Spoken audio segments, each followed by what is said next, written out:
Shaw, and I'm here today to talk to you a little bit about sciatica pain. I've dealt with sciatica issues my entire life. I've been going to a chiropractor since I was 9 years old. And in my mid-20s, I found out about a program called the McKenzie Method, and it was a game changer for me. The McKenzie Method is all about having appropriate posture and doing specific exercises to help keep your spine in alignment. I would highly recommend that you get a copy of this book. You can get it at optp.com. It's only $10, and let me tell you, it's well worth it. I will go over a few of the exercises in the book, but it's important that if you think they're going to be helpful for you, that you purchase your own copy, because they will go into much more depth about what specific exercises to do when, how to prevent having flare-ups, and other things that you can do to help your maintenance. In the past year, I've really started focusing on my fitness and nutrition, and I have very few flare-ups. But let me tell you, when my sciatica does go out, these are my go-to moves to help get rid of the pain, realign my spine, and get my body back on track to where it needs to be. Anytime that you have a flare-up, you want to keep a couple things in mind. You want to sit as little as possible. The more you sit, the more you're compressing your spine, and as a result, it's going to increase the inflammation, prevent your back from realigning, and make the pain continue. When you are sitting, you should use a lumbar roll. You can purchase a lumbar roll from the website along with the book, which was, again, the McKenzie Method, and that way you just get it all as one package. That's what I did, and it was a good deal. I actually now tend to sit in a kneeling chair most of the time. The whole concept behind either a kneeling chair or a lumbar roll is so that when you're sitting, you're still getting that curved in your spine, but you have that really straight posture, so it's your natural back alignment, which is what is going to prevent you from having reoccurring injuries and sciatica flare-ups. Anytime you're having a flare-up, you don't want to lift anything more than 30 pounds. And when you're about to cough or sneeze, you want to put your hands on your lower back and lean back a little bit. It will help prevent you from tweaking your back any more than it already has. When we're doing these exercises, you should feel the pain centralizing to your mid-lower back. So I actually am having a flare-up right now, and I'm feeling pain going from my lower back sciatica area down the side of my thigh leg to my knee. Okay? When I start doing these exercises, I'm going to feel this pain travel back up my leg and centralize into this location, which is what we're going for. Okay? If you have a very weak back, you want to make sure that you only are doing the first 4 exercises I'm going to demo for the first 3 days that you're having a flare-up. And then you can add some additional exercises that the program suggests. As your flare-up decreases, you're starting to feel a little bit better. If you have a strong back, you can do the whole set of exercises, just work your way through. But remember, you want to make sure that you're doing them correctly and not causing more injury to your back. So let's get into a few of the first exercises. Okay, so let's talk about our first 4 exercises. These exercises are gentle enough for anyone to do, meaning if you have a really weak back or you've completely thrown your back out, you will be able to do these exercises and benefit from them. Okay? If you have a stronger back and you're just having a minor flare-up, we will add some additional moves after this. Do realize you will feel immediate improvement from performing these exercises. If you do not, then you need to do some slight modifications, which I will discuss. Okay? So the first move, you're just going to lay flat down on your stomach with your head to one side and hold it for 2 to 3 minutes. Okay? This will be done 6 to 8 times a day. If you have completely thrown your back out, then this will be the only exercise you do until you see improvement.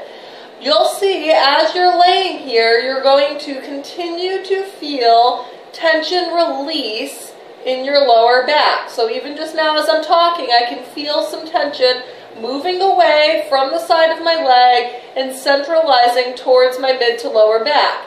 Typically, I do half of it with my head facing this way, and then I turn my head the other way.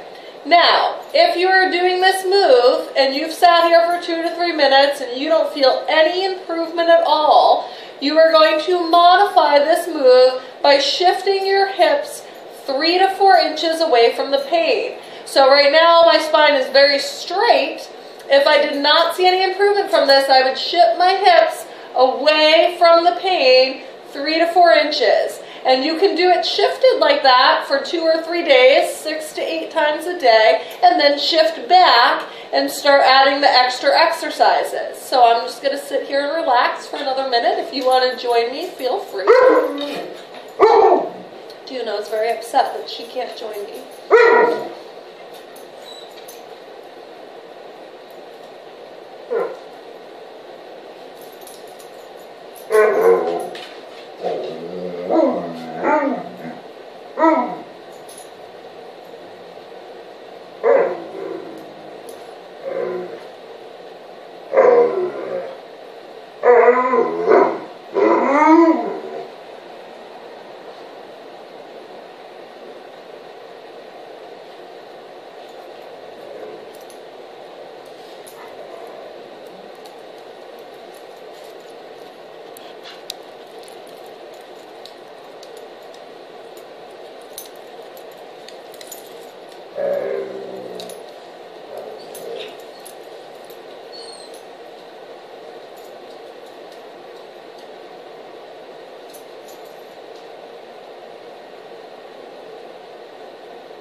Okay, so that exercise is complete. I actually do already feel a pretty significant change in the pain.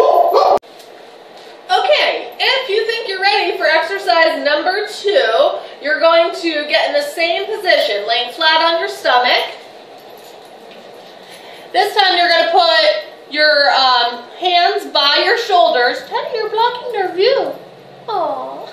Hands by your shoulders, and you're going to push yourself up onto your forearms, causing more of a bend in your lower back.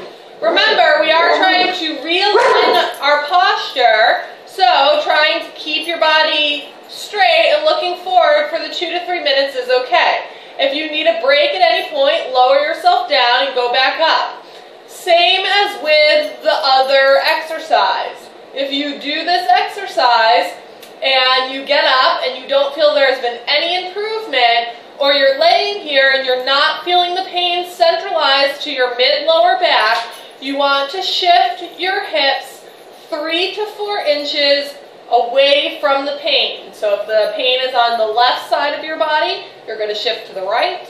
If your pain is on the right side of your body, you're going to shift to the left. Okay? So we're just going to hang out here for a couple more minutes.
When I'm doing these, I typically do set timers so that I know how long I'm in each position. And again, this one would be repeated 6 to 8 times a day. You can do them one right after another. So you can start with the one laying flat out with your arms back behind your side, and then move on to doing this one where you prop yourself up on your forearms for 2 to 3 minutes, okay? Now, if you're ready to go a little bit further, this time you're going to work on pushing yourself up onto your hands, making your arms straight. But this is done in a very specific way. So you're going to put your your hands under your shoulders, and you're going to push yourself up until you feel some pain. Not severe pain, just a real little amount. You're going to hold it for 2 to 3 seconds, and then you're going to lower yourself back down. And then you're going to push yourself up again to that point of pain. Now, I don't know if you noticed, but I did go up a little bit farther. That's because the pain centralized a little bit more, allowing me to move up. And then we go down again. We're going to do this rhythmically until you can push yourself all the way up with straight arms. Now, that was pretty quick for me. Realize that if I have a really bad flare-up, it can take like 6 or 8 repetitions of rhythmically going down and pushing myself up a little bit further. The whole point is to stop the moment you feel pain. Now, once you get to the point where you can lift yourself up with straight arms, you're going to push yourself up, you're going to hold it for 2 seconds or more, and then you're going to lower yourself back down, repeating this 10 times. So that was 1, 2,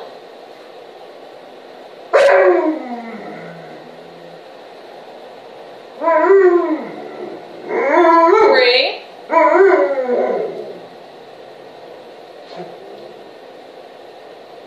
4,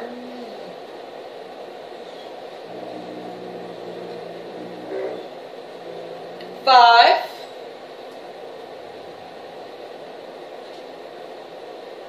6.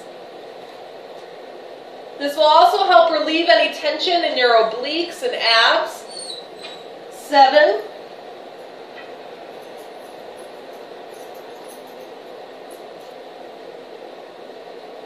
8,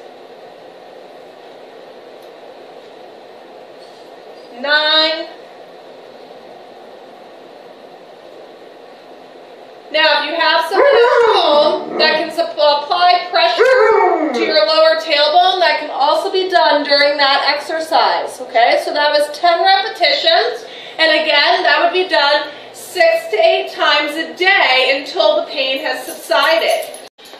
The last exercise that we will be doing for all levels should be repeated after you do exercises 1 through 3, or anytime you've been sitting for a long period of time. What you're going to do is you're going to take your hands and form them like this, and place them on your lower back on each side of your tailbone. And you're going to gradually lean back until the point of discomfort, hold it for a couple seconds, and then come back forward. You're going to repeat this rhythmically, just like we did laying on the floor, until you get full extension. You can lean all the way back, and then stand back up. What this is redoing is causing that arch in your back and decompressing any of the joints that you pushed down while you were sitting for too long of a period of time. Okay, so if you have a fairly strong back and you're just having a flare-up, or once you've repeated exercises 1 through 4 several times and the pain has subsided a little bit, you're ready to move on to exercise 5. So exercise 5, we're going to lay flat on our backs with our knees bent, our heads on the ground. Don't let me, please. Thank you. And our hands by our sides. We're going to bring our knees towards our chest until the point of discomfort. Then we hold it for 1 to 2 seconds, and then we're going to bring our legs back down to the ground. Notice one very important thing. I did not lift my head off the ground, okay? Our head is going to stay on the ground the entire time. So we're going to repeat this again, rhythmically, until we can get our knees to our chest. And then we're going to do 5 to 6 repetitions of this move.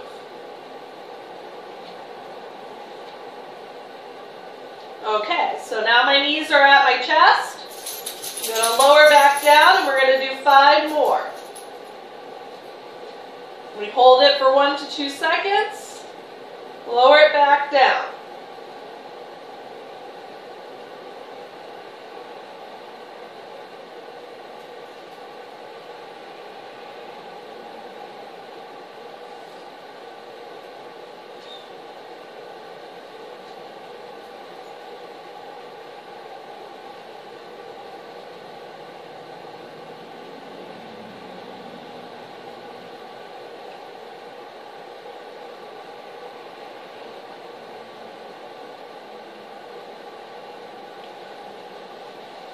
Great. You want to perform that exercise 3 to 4 times a day. Okay, if you have a strong back and you're just having a flare-up, you can move on to exercise number 6. If you have a weak back, you should stay with exercises 1 through 5 for 1 whole week before moving on to exercise 6. You're going to sit in a chair, and all we're going to do is rhythmically lean forward and come back up.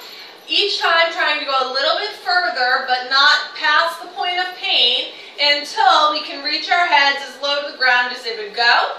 And then we're going to do 5 to 10 reps of that. This will be repeated 1 to 2 times a day.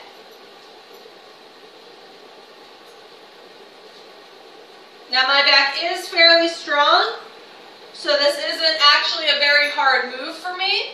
So I'm going to say that my head is as low as it can go right now, and I'm going to repeat this. I personally find it easier to have my legs a little bit further apart and putting my arms in between.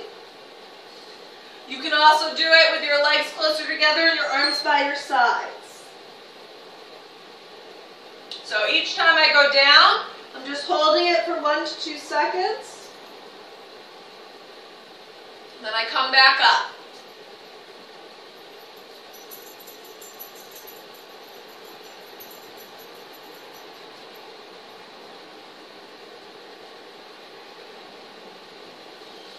After you do those 5 to 10 repetitions at your full extension, you then want to do exercise 3 or 4 again. So just a reminder, excuse me back. Exercise 3, we're propped up on our forearms and we hold it like this for 2 to 3 minutes. Exercise 4, we were up trying to increase how high we go each round until we have that full extension. And then we hold it for 1 to 2 seconds. We lower back down for a total of 10 repetitions.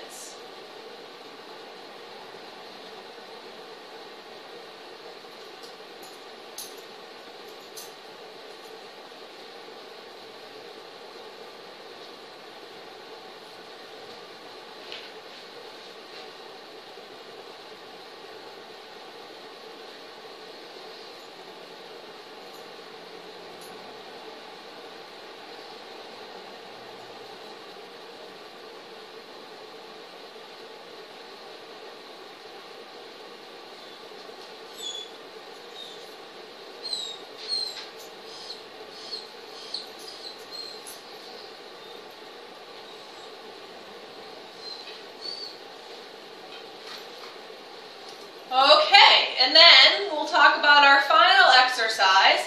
If you have a weaker back, you should do a whole week of exercises 1 through 6 before moving on to our final exercise. Okay, now we're going to move on to our last exercise of the series, exercise 7.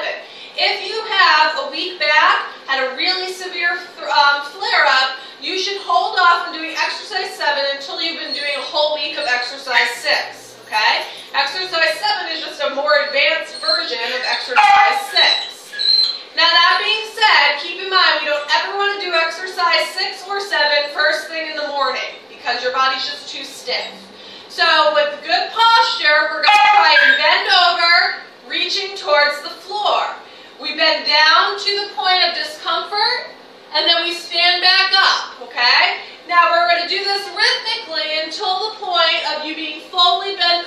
for your normal ability if you weren't having a sciatica flare-up. I am extremely flexible most days and can fully reach down to the floor. Now, once you get to your point of full extension, you're going to hold it for 1 to 2 seconds, and then you're going to stand back up, and we're going to repeat this 5 to 10 times. Okay? Now, I'm doing this really thinking about my body. I'm not just bending over, I'm tightening my core while I'm doing it, I'm making sure that I'm keeping my posture aligned.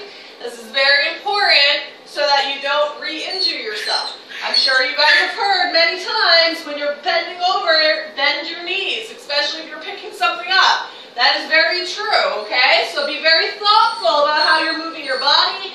Don't hyperextend your knees and cause yourself hamstring problems.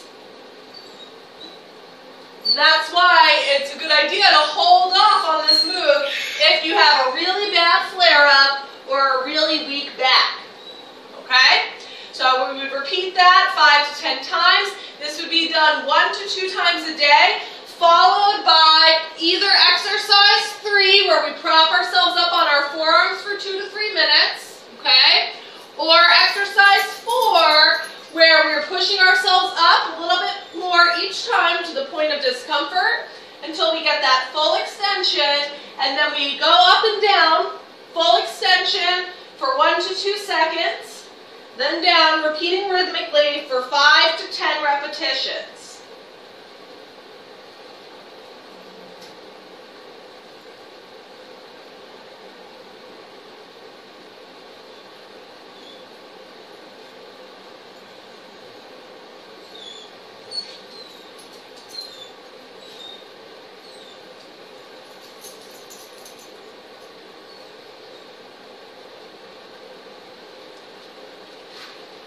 Okay, so I hope those moves help your sciatica as much as they help mine.